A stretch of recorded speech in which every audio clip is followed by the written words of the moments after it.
Bonjour Jérémy. Bonjour Madame le maire. Nous venons de vivre une période particulièrement difficile pour nos vies d'élus, nos vies de concitoyens. Nous avons fait le choix d'accompagner notre population et il y a eu de nombreuses actions mises en place. Que peux-tu nous en dire ? Nous sommes attachés à répondre à deux objectifs. Le premier, il concerne en fait la sécurité sanitaire de nos administrés. La seconde, il est lié à leur accompagnement social, l'accompagnement des personnes les plus vulnérables.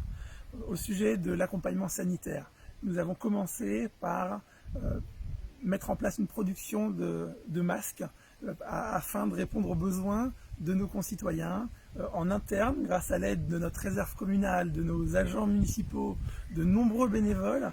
Ça nous a permis de créer plus de 15 000 masques localement qui ont bénéficié dès le début de la crise à nos professionnels de santé qui étaient dans le besoin, à nos administrés bien sûr par la distribution de ces masques, et puis nos commerçants de notre territoire. C'est également la fourniture de gel hydroalcoolique, d'adaptation de nos mesures locales sur chacun de nos sites municipaux.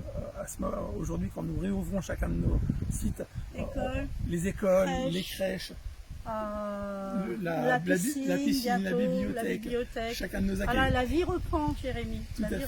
La vie reprend et nous adaptons du coup toutes les mesures à mettre en place. Et puis c'est également sur l'accompagnement social, déjà commencer par identifier les Veryssois les plus vulnérables et qui étaient dans le besoin. Nous sommes donc attachés à ce qu'ils nous indiquent leurs difficultés par des appels quotidiens aux habitants déjà suivis par nos services de CCAS.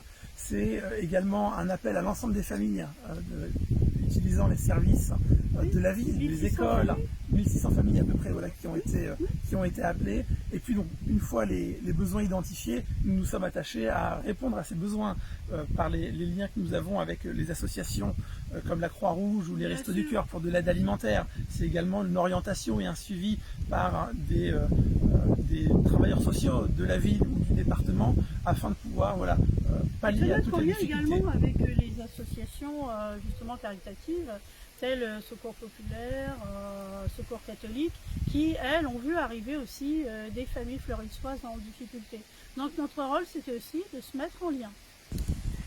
Merci Jérémy pour ces éléments extrêmement importants, ces éléments humains de cette crise que nous avons traversée. Mais il me semble qu'il nous attend une crise économique et sociale forte dans les mois à venir, ce qui nous a fait penser en fait à remodeler notre programme. Qu'on se dise, il y aura un avant et un après Covid. Et donc du coup nous sommes en mesure de faire évoluer les propositions. Dès maintenant, nous devons assurer un soutien auprès des entreprises par l'exonération partielle des taxes. C'est également un soutien à tout le tissu associatif. Nous devons de les accompagner et de maintenir ou d'augmenter les subventions auprès des associations qui œuvrent au quotidien sur notre territoire et également sur tout ce qui est en lien avec les familles. D'un côté, il nous faudra augmenter, améliorer les conditions pour permettre d'identifier et soutenir les plus vulnérables. Dans nos quartiers, grâce à l'aide de nos relais que sont les maisons de quartier, grâce à notre centre communal d'action sociale, nous devons d'identifier toutes ces situations et par le renforcement des moyens qui sont attribués à nos salariés. C'est également, pour cet été, les crèches et nos centres de loisirs que nous devons ouvrir plus qu'à l'habitude. Nous savons par exemple que cet été sur nos crèches nous avions des travaux qui étaient prévus, nous les décalerons afin d'augmenter nos capacités. Merci Jérémy pour ces éléments alliés à la lutte contre la crise que nous traversons et qui est encore devant nous. Merci à toi, merci à toutes les équipes qui se sont complètement impliquées dans notre quotidien tous les jours pour que nous puissions sortir vainqueurs, et que nous puissions accompagner notre population.